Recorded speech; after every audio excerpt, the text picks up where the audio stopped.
வணக்கம் ஃப்ரெண்ட்ஸ். இன்னைக்கு நம்ம பார்க்க போறது ஒரு அழகிய காதல் சிறுகதை. விதி செய்த சதியல்ல காதலி. வாங்க கதைக்குள்ள போகலாம். உலகில் கோடிக்கணக்கான மனிதர்கள் பிறக்கிறார்கள், இறக்கிறார்கள். ஆனால் சில பிறப்புகள் பிரபஞ்சத்தால் முன்கூட்டியே தீர்மானிக்கப்பட்டவை. அப்படிதான் இந்த இருவரின் பிறப்பும் அமைந்தது. உலகம் முழுக்க டிஜிட்டல் மயமாகிவிட்டாலும் சில இதயங்களின் பாஸ்வேர்டுகளை பிரபஞ்சம் மட்டும்தான் வைத்திருக்கிறது. தமிழ்நாட்டின் ஒரு அழகான கடலோர கிராமத்தில் பிறந்து வளர்ந்தவன் ஆதவன். கிராமத்து யதார்த்தமும் சென்னை பயணங்களுக்கே உரிய துடிப்பும் கலந்த ஒரு எலக்ட்ரானிக் இன்ஜினியர். சுயமரியாதை மிக்கவன். சொந்தமாக ஏதாவது சாதிக்க வேண்டும் என்ற வெறியோடு ஒரு ஸ்டார்ட் அப் நிறுவனத்தை தொடங்கி இரவு பகலும் உழைத்து கொண்டிருப்பவன். காஃபி ஷாப்பிலோ பைக் ரைடிலோ அவனது தேடல் எப்போதுமே நிஜமான ஒரு அன்பை நோக்கியே இருந்தது. ஆதவனின் காலை பொழுதுகள் எப்போதும் கடலோர காற்றின் உப்புத்தன்மையோடும் அவனது லேப்டாப் திரையின் வெளிச்சத்தோடும் தான் துவங்கும். கிராமத்து மண்ணின் எளிமை அவனது பேச்சில் இருக்கும். ஆனால் அவனது சிந்தனைகள் எல்லாமே உலகளாவிய தொழில்நுட்பத்தை நோக்கியே இருக்கும். நாம உருவாக்குற டெக்னாலஜி சாதாரண மனுஷனோட வாழ்க்கையை எளிமையாக்கணும் என்பதுதான் அவனது ஸ்டார்ட் அப்பின் தாரக மந்திரம். அவனது நண்பர்கள் வட்டத்தில் ஆதவன் ஒரு எனர்ஜி பூஸ்டர். எத்தனையோ தோல்விகள், ஃபண்டிங் கிடைக்காத ஏமாற்றங்கள் வந்தபோதும் தன் சுயமரியாதையை எதற்காகவும் அவன் விட்டு கொடுத்ததில்லை. பைக் ரைடு செல்வது அவனுக்கு பிடிக்கும். அப்படி செல்லும் நீண்ட தூர பயணங்களில் ஹெல்மெட்டுக்குள் அவன் கேட்கும் இளையராஜாவின் பாடல்களும் சாலையோர காஃபி ஷாப்களின் தனிமையும் அவனுக்குள் ஒரு விவரிக்க முடியாத ஏக்கத்தை ஏற்படுத்தின. சுற்றி ஏகப்பட்ட மனிதர்கள், முகநூல் லைக்குகள், இன்ஸ்டாகிராம் ஃபாலோவர்கள் இருந்தாலும் அவனது மனதின் ஆழத்து பாஸ்வேர்டை அன்லாக் செய்யக்கூடிய அந்த நிஜமான அன்புக்காக அவனது தேடல் தொடர்ந்து கொண்டே இருந்தது. லண்டனின் புகழ்பெற்ற ஒரு பிரசவ ஆஸ்பத்திரியில் கடுமையான பனிப்பொழிவுக்கு நடுவே பிறந்தவள் யமுனா. பிறந்தது வளர்ந்தது எல்லாமே லண்டன் மாநகரத்தில்தான். பக்கா மாடர்ன். ஒரு பெரிய மல்டிநேஷனல் கார்ப்பரேட் நிறுவனத்தின் பிஸ்னஸ் அனலிஸ்ட். கையில் ஐஃபோன், காதில் ஏர்பட்ஸ். எப்போதும் பிஸியான வாழ்க்கை என்று இருந்தாலும் அவளுக்குள் தமிழ்நாட்டின் பாரம்பரியம், கலை மற்றும் இசையின் மீது ஒரு தீராத காதல் இருந்தது. லண்டன் மழையில் நனையும் போதெல்லாம் அவளுக்குள் ஏதோ ஒரு ஊரின் மண் வாசனை ஏக்கம் தந்து கொண்டே இருந்தது. யமுனாவின் உலகம் பிக்சல் மற்றும் டேட்டாக்களால் ஆனது.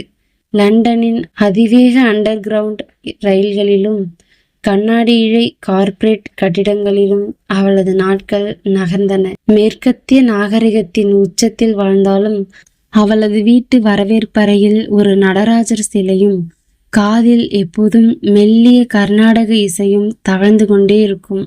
அவளது தோழிகள் அவளை ஒரு மாடர்ன் கிளாசிக் என்றுதான் அழைப்பார்கள். ஆடை தேர்விலும் பேசும் ஆங்கில உச்சரிப்பிலும் லண்டனின் நளினம் இருந்தாலும் மனதில் ஏதோ ஒரு மூலையின் தமிழ்நாட்டின் மீதான ஈர்ப்பு அவளுக்குள் எப்போதும் தகித்து கொண்டே இருந்தது. லண்டனின் குளிர்காலத்து சாம்பல் நிற வானமும் தூறல் போடும் மழையும் அவளுக்கு அழகாக தெரிந்தாலும் ஏனோ அறியாத ஒரு ஏக்கம் அவளை வாட்டியது. ஒருபோதும் பாத்திராத ஆனால் தன் இரத்தத்தில் ஊறியிருந்த தமிழ்நாட்டின் கிராமத்து மண் வாசனையும் மார்கழி மாதத்து கோலங்களும் சுட்டெரிக்கும் சூரியனும் அவளது கனவுகளில் வந்து போயின. தனக்கான ஏதோ ஒன்று தூரத்தில் தேசத்தில் காத்திருக்கிறது என்ற உள்ளுணர்வு அவளுக்குள் எப்போதும் இருந்தது. ஆதவன் பிறந்தது தமிழ்நாட்டின் வெப்பமான கடற்கரையில். யமுனா வளர்ந்தது லண்டனின் குளிர்ந்த பனிப்பொழிவில். இரு துருவங்கள். ஆனால் இவர்களை இணைக்க பிரபஞ்சம் ஒரு மாடர்ன் வாஸ்துவை கையில் எடுத்தது. அதுதான் இன்டர்நெட் மற்றும் தொழில்முறை தேவை.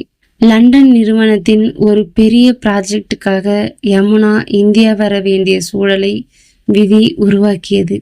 உலக வரைபடத்தில் இருவேறு திசைகளில் இருவேறு தட்பவெப்ப நிலைகளில் வாழ்ந்து வரும் இரு உள்ளங்களை இணைக்க பிரபஞ்சம் எப்போதும் சில சுவாரஸ்யமான முடிச்சுகளை போடும்.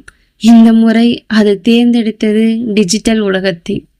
ஆதவனின் ஸ்டார்ட் அப் நிறுவனம் உருவாக்கிய ஒரு தனித்துவமான சாஃப்ட்வேர் தீர்வு லண்டனில் உள்ள யமுனாவின் மல்டிநேஷனல் கார்ப்பரேட் நிறுவனத்தின் கவனத்தை ஈர்க்கியது. அந்த ப்ராஜெக்டின் தரவுகளையும் அதன் சக்தி கூறுகளையும் ஆராயும் பொறுப்பு பிசினஸ் அனலிஸ்டான யமுனாவின் கைகளுக்கு வருகிறது.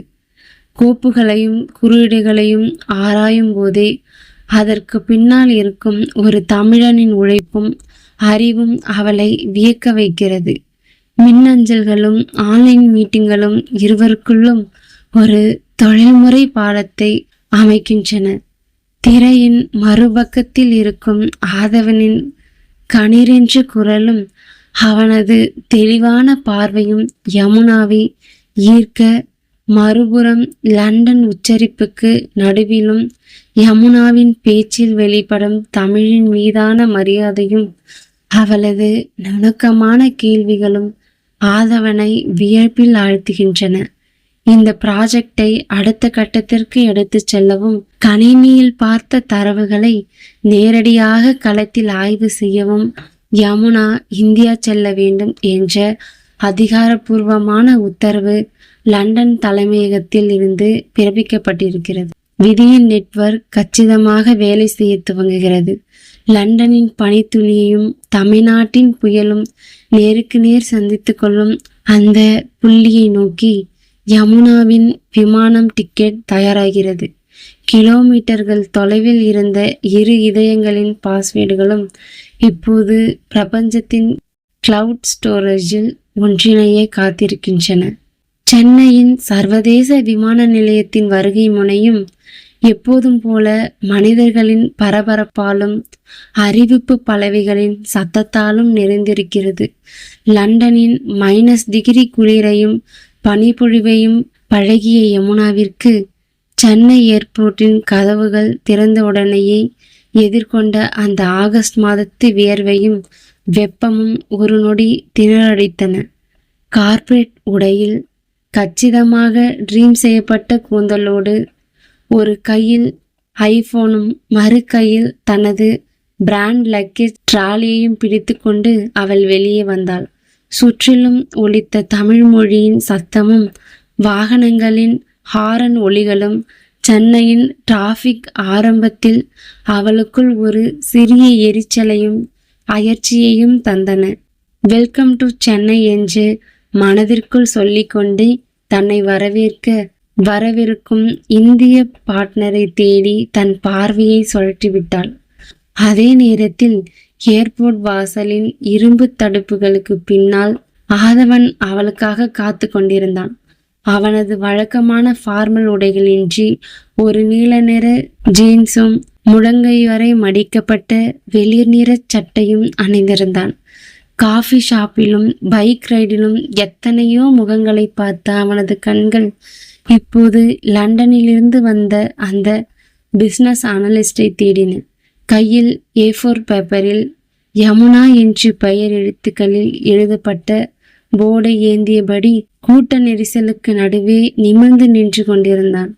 கூட்டத்தை கடந்து வந்த யமுனாவின் கண்கள் அந்த போர்டையும் அதற்கு பின்னால் நின்றிருந்த ஆதவனையும் துல்லியமாக கண்டு கொண்டன. ஆன்லைன் மீட்டிங்குகளில் லேப்டாப் திரையில் மட்டுமே பார்த்த முகம் இப்போது சில அடிகள் தொலைவில் நிஜமாக நின்று கொண்டிருந்தது.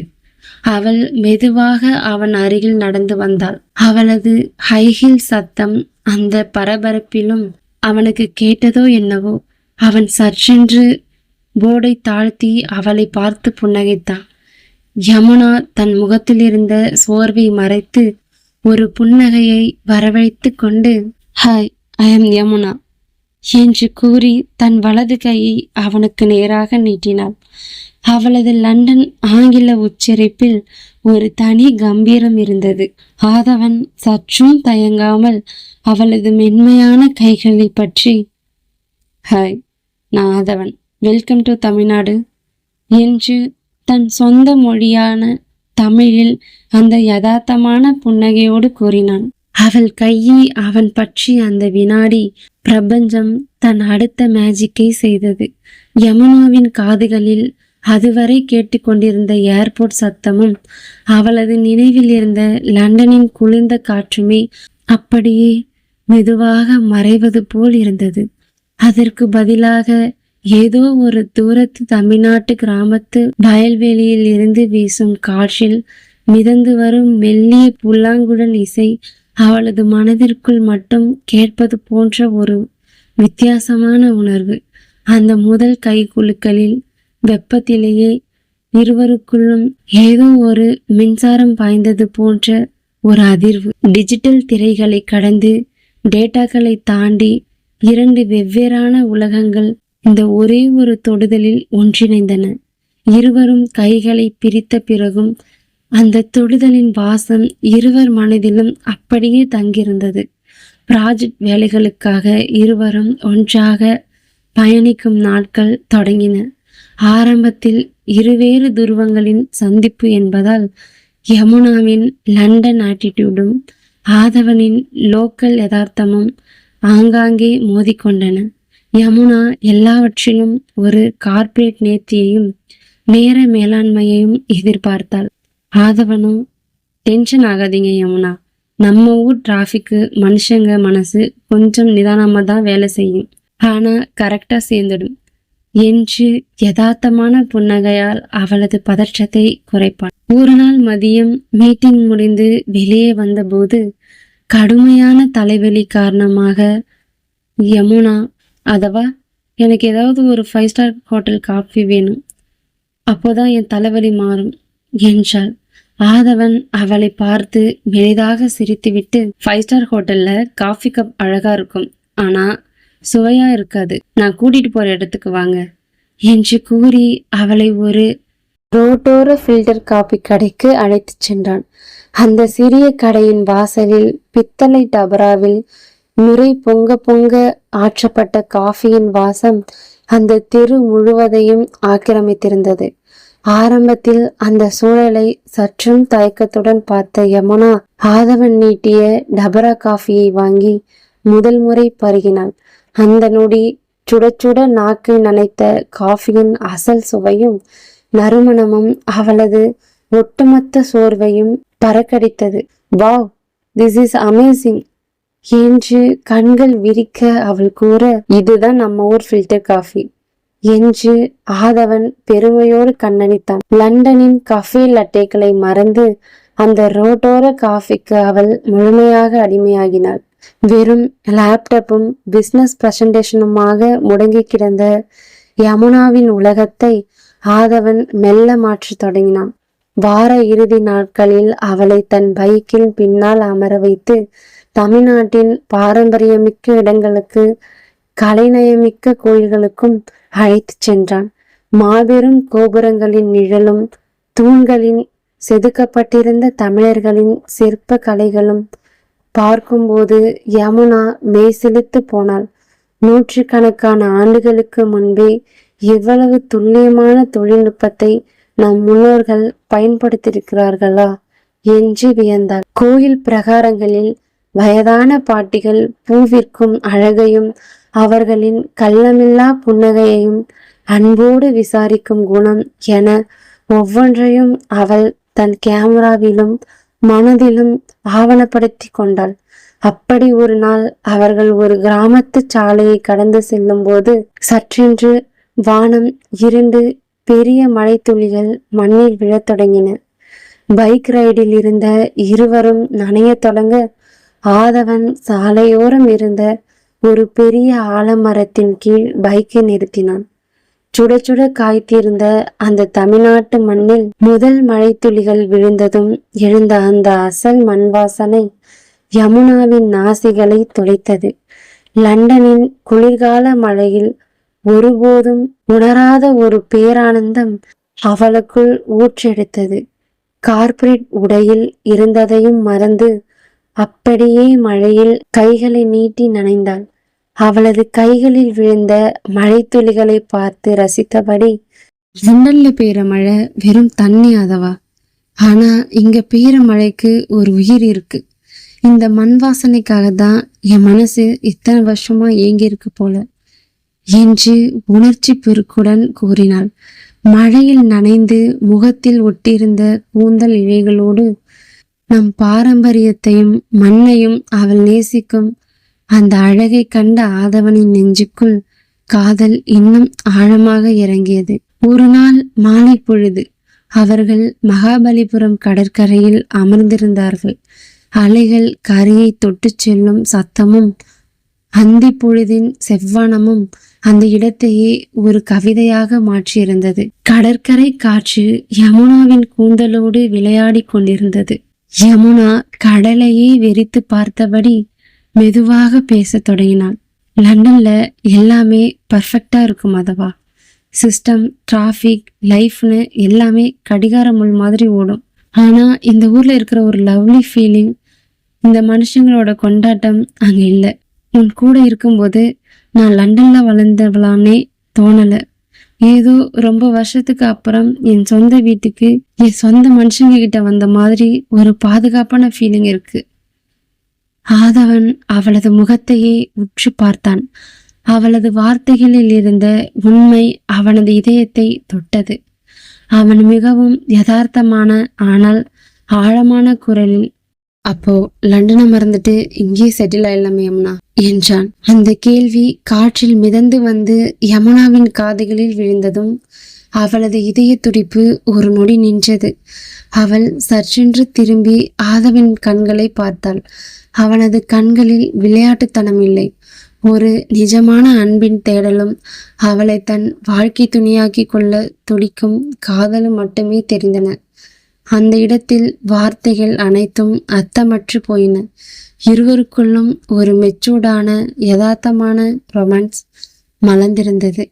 இருவரின் மௌனமும் அந்த மகாபலிபுரம் கடற்கரை காற்றும் அவர்கள் காதலை பிரகடனப்படுத்தின. கடற்கரையின் இருள் மெல்ல கூட தொடங்கியது. அலைகளின் சத்தம் இன்னும் தீவிரமாக ஒலிக்க அவர்கள் அமர்ந்திருந்த பாறையின் மீது கடல் நீரின் சாரல் மெலிதாக தெளித்தது. ஆதவன் அவளுக்கு மிக அருகில் நகர்ந்து அமர்ந்தான். இருவரின் தோள்களும் உரசி கொண்டன. அந்த தொடுதலில் இருந்த வெப்பம் இருவருக்குள்ளும் ஒரு புதிய ரசாயன மாற்றத்தை ஏற்படுத்தியது.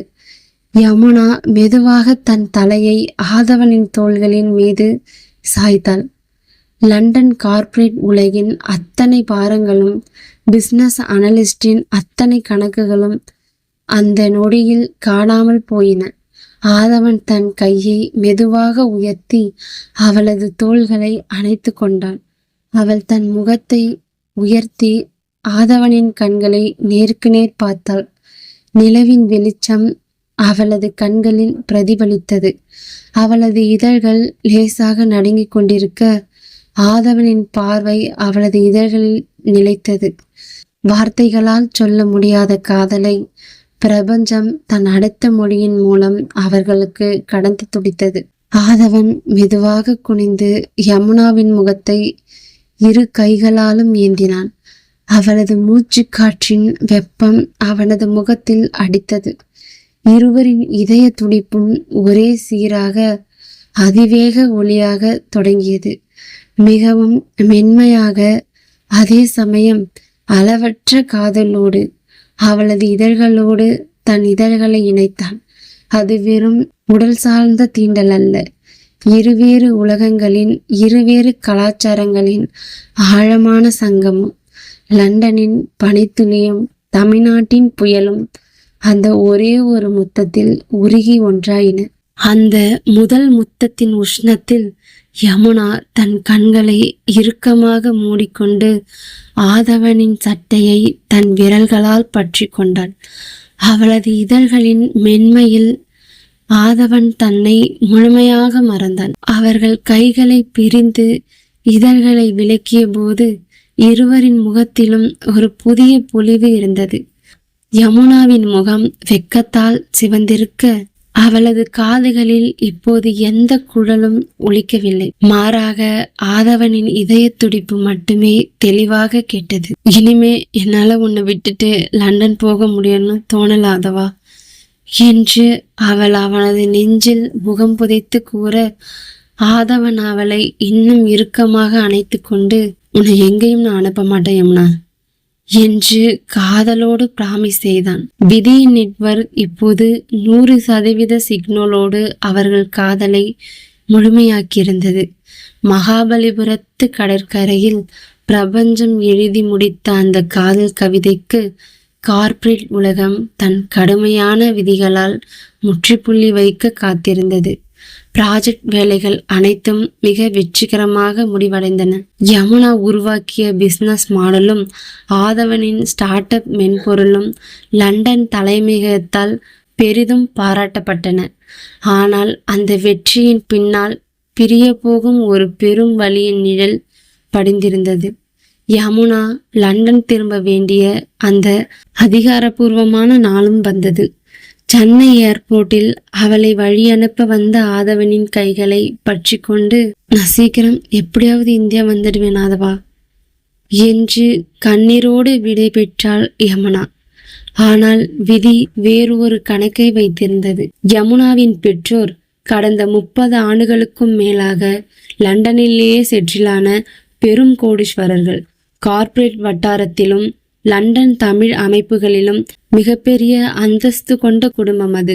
யமுனா இந்தியாவுக்கு புறப்படும் முன்பே அவளது தந்தை லண்டனின் முன்னணி பிசினஸ் மேக்னட் ஒருவரின் மகனுடன் அவளுக்கு திருமணம் முடிக்க பேச்சுவார்த்தைகளை தொடங்கி கிட்டத்தட்ட இறுதி வடிவத்திற்கு எடுத்து வந்திருந்தார்.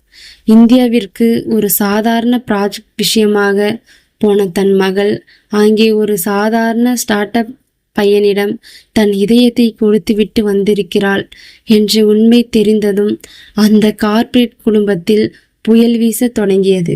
லண்டன் திரும்பிய யமுனாவிற்கும் சென்னையில் இருந்த ஆதவனிற்கும் இடையே இருந்த சில 1000 கிலோமீட்டர் தூரத்தை விட இருவருக்குமான டைம் ஜோன் ஒரு மாபெரும் சுவராகி நின்றது. அவளுக்கு அங்கே காலை விடியும் போது இவனுக்கு இங்கே மதிய உணவாக நேரம் கடந்திருக்கும்.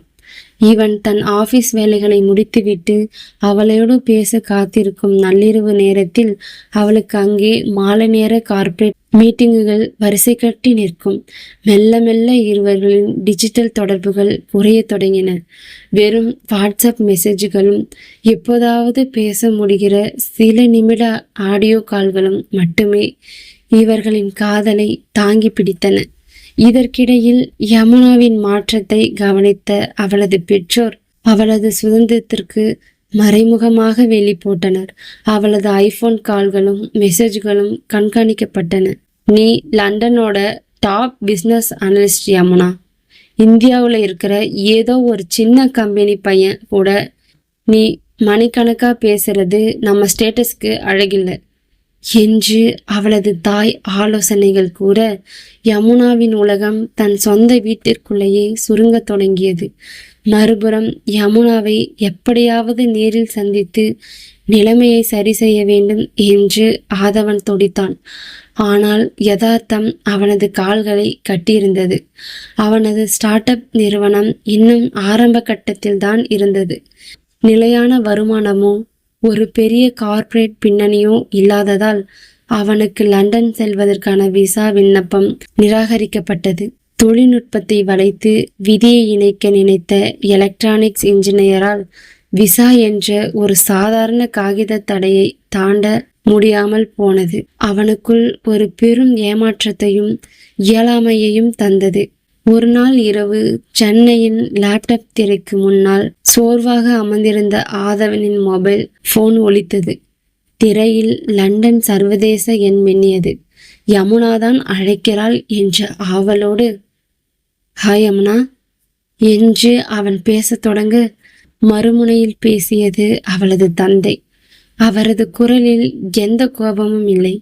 ஆனால் ஒரு பெரும் கார்ப்பரேட் முதலாளிக்கே உரிய மிக ஆபத்தான நிதானமும் பிராக்டிக்கல் தன்மையும் இருந்தது. மிஸ்டர் ஆதவன், நான் யமுனாவோட அப்பா பேசுறேன் என்று ஆங்கிலத்தில் தொடங்கியவர் மெல்ல தமிழுக்கு மாறினார். ஸ்ட்ரைட்டாவே பேசிடுறேன்.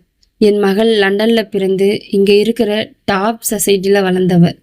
அவளோட லைஃப் ஸ்டைல், அவளோட கார்ப்பரேட் க்ரோத் எல்லாமே வேற லெவல். நீங்க இன்னும் தமிழ்நாட்டில் ஒரு சின்ன ஆஃபீஸ் வச்சுட்டு ஃபண்டுக்காக கஷ்டப்பட்டுட்டு இருக்கிற ஒரு சாதாரண பையன். உங்களோட லவ், எமோஷ்னல் எல்லாமே கேட்க நல்லா தான் இருக்கும்.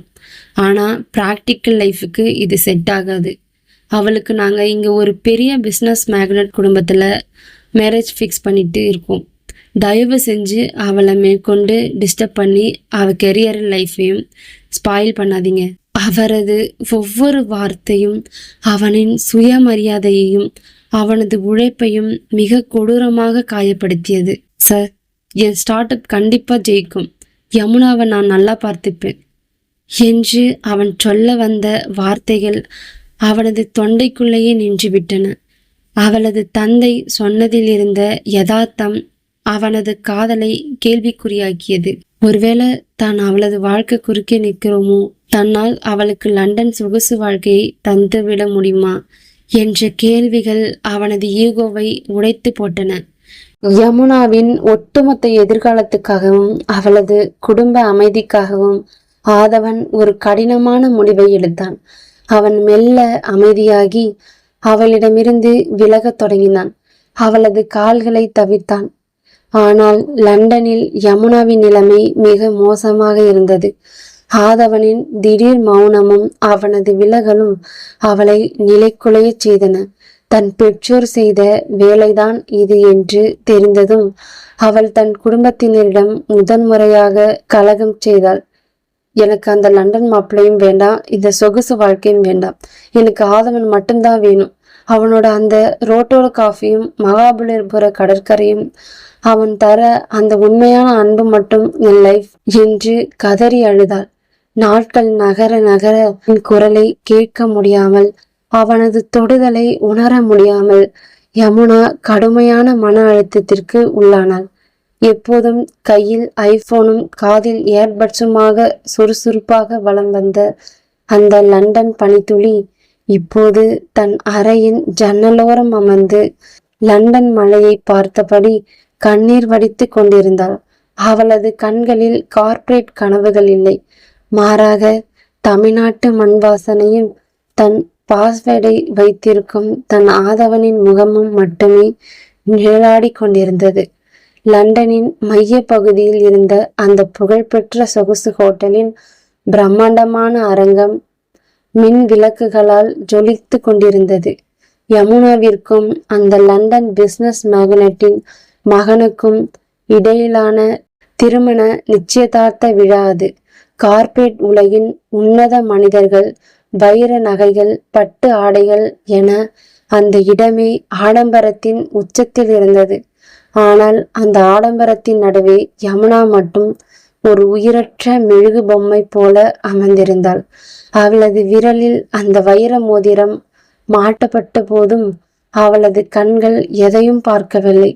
அவளது மனம், சிந்தனை, ஆன்மா என எல்லாமே எப்போதோ தமிழ்நாட்டின் மகாபலிபுர கடற்கரையிலும் அந்த ஆலமர மண் வாசனையிலுமே தங்கிவிட்டிருந்தன. அவளது முகத்தில் இருந்த அத்தனை புன்னகையும் வற்றி போயிருந்தது. அதே நேரத்தில் பிரபஞ்சம் தன் பக்கத்து ஆட்டத்தை மிக இரகசியமாக சென்னையில் ஆடிக்கொண்டிருந்தது. யமுனாவின் பிரிவும் அவளது தந்தையின் வார்த்தைகளும் ஆதவனை முடக்கவில்லை. மாறாக அவனுக்குள் ஒரு பெரும் வெறியை ஏற்படுத்தியிருந்தன. கடந்த சில மாதங்களாக உறக்கமின்றி இரவும் பகலும் தன் லேப்டாப் திரையையே உலகமென உழைத்த ஆதவன் தன் ஸ்டார்ட் அப் நிறுவனத்தின் மூலம் உலகளாவிய அளவில் ஒரு புதிய புரட்சிகரமான சாஃப்ட்வேர் தொழில்நுட்பத்தை உருவாக்கி வெளியிட்டான்.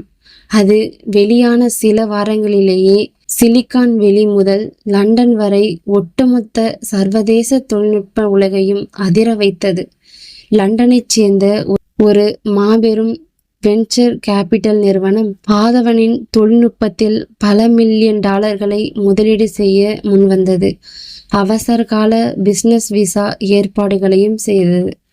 அவனை உடனடியாக லண்டன் தலைமையகத்திற்கு அழைத்தது. எந்த விசா காகித தடை அவனது காதலையே பிரித்ததோ அதே விசா இப்போது அவனது உழைப்பால் கம்பீரமாக அவனது கைகளில் வந்து அமர்ந்தது.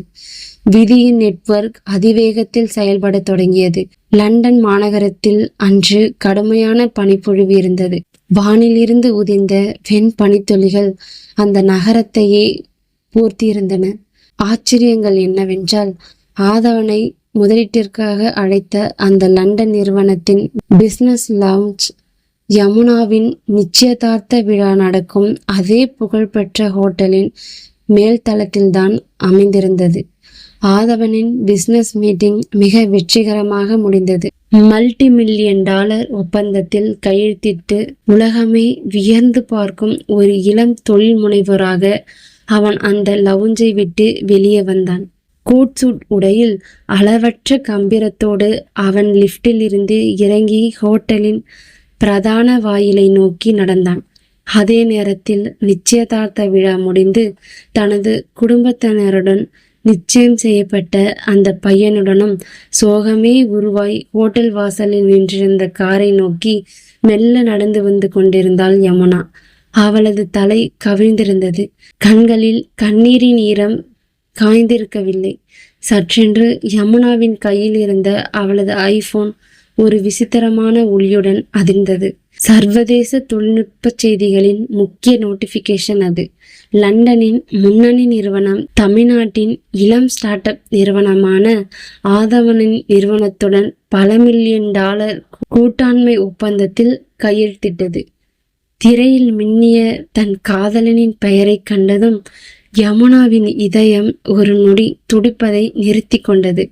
அவள் அப்படியே உறைந்து போய் நின்று தன் தலையை உயர்த்தி நிமிர்ந்து பார்த்தாள். அந்த இறுதி அணைப்பு அவள் கண்முன்னால் சில அடி தூரத்தில் கொட்டும் வெண் பனிப்பொழிவுகளுக்கு நடுவே கருப்பு நிற கார்ப்பரேட் கோட் சூட் உடையில் காற்றில் பறக்கும் தலைமுடியோடு அவளது ஒட்டுமொத்த உலகமான ஆதவன் கம்பீரமாக நின்று அவளையே பார்த்து கொண்டிருந்தான். அவனது கண்களில் அதே யதார்த்தமான ஆழமான காதல் அப்படியே இருந்தது. அந்த நொடி யமுனாவிற்குள் இருந்த அத்தனை கார்ப்பரேட் கட்டுப்பாடுகளும் பயங்களும் லண்டன் ஆட்டிடியூடும் முற்றிலுமாக உடைந்தன. சுற்றிலும் நின்று கொண்டிருந்த தன் பெற்றோர், தன் அந்தஸ்து, நிச்சயம் செய்த பையன் என எல்லோரையும் எல்லாவற்றையும் அப்படியே பின்னுக்கு தள்ளிவிட்டு ஆதவா என்று கத்தியபடி பனித்தரையில் ஓடினாள். ஆதவன் கைகளை விரித்து நிற்க ஓடிவந்த யமுனாவை அவனது நெஞ்சில் அப்படியே பாய்த்து அவனது கழுத்தை கட்டிக்கொண்டாள். கொட்டும் பனியின் குளிர்ச்சியை இருவரின் காதலின் வெப்பமும் சுட்டெரித்தது. அவளது கண்ணீர் அவளது கோட் சூட்டை நனைக்க ஆதவன் அவளை தரைக்கு மேல் தூக்கி இன்னும் இறுக்கமாக தன் நெஞ்சோடு அணைத்து கொண்டான். நான் உன்னை விட்டு எங்கேயும் போக மாட்டேன்னு சொன்னல யமுனா என்று ஆதவன் அவளது காதோரம் மெதுவாக கூற, யமுனா அவனது முகத்தை பார்த்து அவனது இதழ்களில் காதலோடும் கண்ணீரோடும் முத்தமிட்டாள். அது பிரிவை வென்ற காதலின் முத்தம். அந்த ஆச்சரியமான பிரபஞ்சமே நேரில் வந்து நிகழ்த்திய சந்திப்பை கண்டு யமுனாவின் தந்தை திகைத்து நின்றார். தன் மகளின் கண்களில் பல மாதங்களுக்கு பிறகு தெரிந்த அந்த பேரானந்தத்தையும் தன் சொற்களை தன் உழைப்பால் பொய்யாக்கி உலகளாவிய உயரத்தில் நிற்கும் ஆதவனின் கம்பீரத்தையும் பார்த்த அவர் பிரபஞ்சத்தின் இந்த விதியை எதிர்த்து நிற்க தன்னிடம் எந்த பகட்டும் இல்லை என்பதை உணர்ந்தார். தன் ஈகோவை கைவிட்டு கண்களில் கண்ணீரோடு நகர்ந்து வந்து இருவரின் காதலுக்கும் தன் சம்மதத்தை தந்தார். உலகம் முழுக்க டிஜிட்டல் மயமாகிவிட்டாலும் சில இதயங்களின் பாஸ்வேர்டுகளை பிரபஞ்சம் மட்டும்தான் வைத்திருக்கிறது என்பதற்கு அவர்களின் காதல் சாட்சியாக நின்றது. தமிழ்நாட்டின் புயல் ஆதவனும் லண்டனின் பழித்துணி யமுனாவும் இப்போது வெறும் காதலர்கள் மட்டுமல்ல, உலக தொழில்நுட்ப சந்தையையே தங்கள் பிசினஸ் வலம் வரும் மாபெரும் வெற்றிக்கான தம்பதிகள். அவர்கள் லண்டனின் பனிப்பொழிவிலும் வாழ்கின்றனர், தமிழ்நாட்டின் வெப்பத்திலும் ஆளுகின்றார்கள்.